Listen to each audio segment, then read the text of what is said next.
Hi, welcome. It's Meredith. I'm here with our message for Tuesday, the 6th of October, 2020. We're using the Gregory Scott Tarot for our message today, and for the first time ever, we have a guest. We have a guest reader. My cousin Ella joins us. Hi, everybody.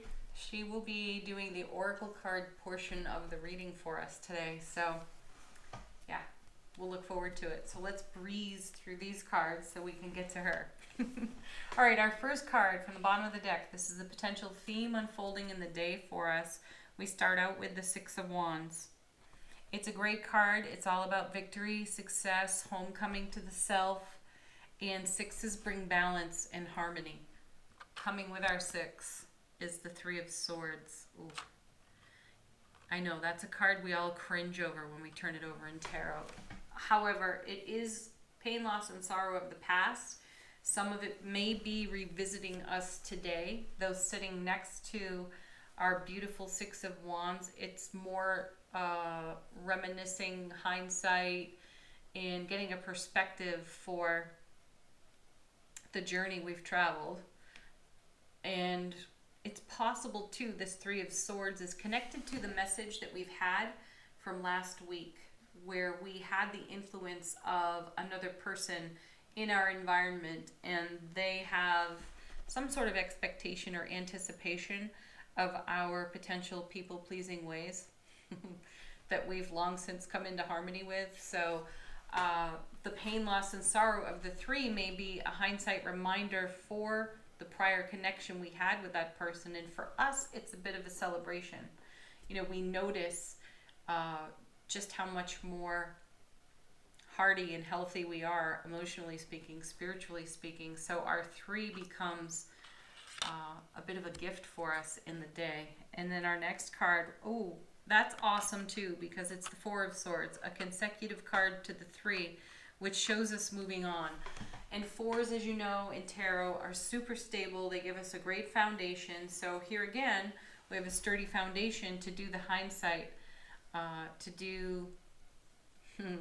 to take a look at the hind fright of our Three of Swords. It's a little bit kind of touch and go in this deck in the artwork. It looks like that blade is going to come right down and slice the knight. This really is a card of rest and relaxation, despite what you see on the card. It's preparation for what comes next, which happens to be, ooh, the Ace of Pentacles. This is one of our favorites. You know, all the aces are new beginnings and fresh starts, and I like to see that in this lineup here, because that three isn't anything that we're lingering on. Yes, we have memory of it. We've got a hindsight review. We also have a Mercury retrograde upcoming, so it's a great time for a review, reflection. The Ace of Pentacles is a divine and cosmic gift of opportunity. It's a gateway card. It's a door opener for us. And having that in this lineup of cards, we've moved from the three to the four. We've moved from the three with great success, great stability in the four, and my feeling is a good memory takeaway from the three, and we move through a whole new doorway of opportunity on the ace. So let's see what else we've got going on. So what's beyond the Ace of Pentacles but the Sun, which is the happiest card in tarot? We are never unhappy to see that card. It's brilliant clarity. It's freedom, liberation, a sense of innocence, joy expressed and shared, by the way. And then coming with that is the Ace of Cups. What better arrangement could you have right there? So now we've got two aces in the reading, but the Ace of Cups is pure, happy, blissful energy overflowing into our lives, sitting there with the sun. So it's like the sun is inside the Ace of Cups, and the happiest card in tarot is overflowing our foundation with all of that joy, bliss, love, and connection. See how that three becomes so much less a concern? And then we have another major arcana card in the Strength card. This is the card that's all about being courageous in our vulnerability. We talked about that in, was it yesterday's reading? I can't quite remember, but it's recent. Anyway, we have the strength to be vulnerable, to be courageous, And why not when you have the Sun and the Ace of Cups coming behind this card and a gateway of opportunity with victory and success behind that as well. So the Strength card is maintaining our wild, free spirit at all costs. It's not something that will compromise any longer, which is maybe something we're in consideration for on that Three of Swords. There was a time when, right, we were kind of like this chick sitting there in a whole lot of pain, and that's over now, and that's contrast for us, and we're glad to see it. We gained strength from that, and we learned not to compromise our wild, free spirit. And then we have another 8. All 8s in tarot bring motion, momentum, energy, movement forward. And here we have the 8 of Wands, and that whole suit is about enthusiasm and excitement, our skills, our talents. This is a card about communication, and it's a card about weaving energy together. Still another message that we've had on offer for weeks, how we have been pulling things together in our world and further strengthening our foundation, by the way. So the 8 of Wands in Ancient Tarot is a marriage card. Again, a joining together of energies. So we have that in the atmosphere today. We have the strength for it. The sun is shining on it with brilliant clarity, and the universe is gifting us with overflowing love, peace, joy, and happiness. Where are we taking it all? Right to the Two of Cups. So divine masculine, divine feminine, within self-relationship. This is a weaving together of energies there, and quite likely this is going on in a significant relationship for you in your world. So this may be unfolding in beloved relationship. If you're taking it out of that realm, then you have a great solid connection with self, and then a great solid connection probably within an energy exchange and potentially for a business arrangement.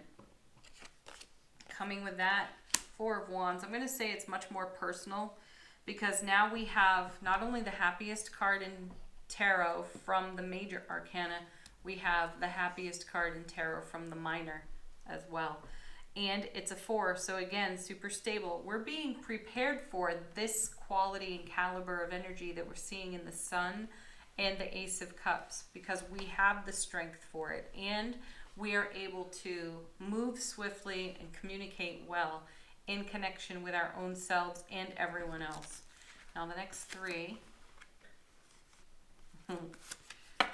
Some more brilliant clarity in the King of Swords. I feel this is connected to some kind of a decision.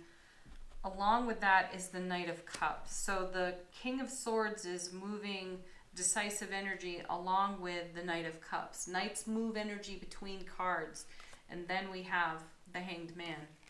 So yes, we're pausing in the action here, not only to continue weaving this energy together, but to follow through on the communication that comes from this card in a strong, fair, balanced way. And we are pausing for enlightenment, which is something that the Hanged Man brings us the opportunity to do. Pardon. So we have the Ace of Cups up here holding a door open for us with opportunity. We have, Ace of Pentacles. Then we have Ace of Cups overflowing this gateway with pure joy and happiness.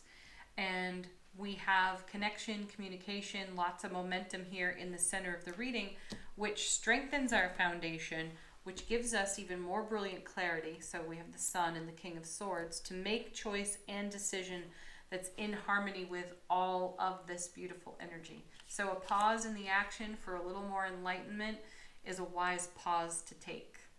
So that's quite the atmosphere for the day. And now I'm going to turn it over to Ella. She's chosen cards for us today from the Trust Your Vibes deck. Now this is an opportunity for you to ask questions related or not to what's here on the table. Let these cards be an answer for you. And I'm even going to give Ella my seat. So, what is our first oracle card? Our first card is Get Grounded. Excellent. It goes along really well with our Hanged Man here. He's not exactly grounded, but he is pausing for enlightenment. He's taking a step in the direction of gathering himself, which this is why we get grounded. We gather ourselves, we gather our energy before we move on. Our second card is Cloak Yourself in Light. That one's a no-brainer. That's a be in your heart space, shine your light card. And then this is our last card, Listen to Your Heart. Always a good one. Definitely a good one. And I would say that with the Hanged Man here, that's the kind of enlightenment that we're going for. Do you have anything else you want to add? No? Okay. So listen to your heart. It's great advice. Cloak yourself in light. Stay grounded. Pause in the action. And enjoy this beautiful overflow of love, bliss, and happiness on offer to us in the day. Oh, we need our affirmation. You want to do that? Yeah. This one's from The Universe Has Your Back.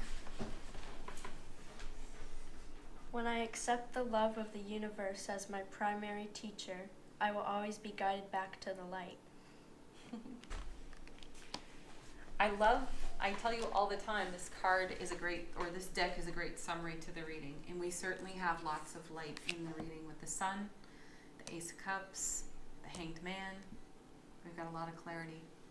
All right, everybody, have a beautiful Tuesday. You know it's my favorite day of the week. Peace, love, joy, blessings, happiness. Namaste, and bye for now.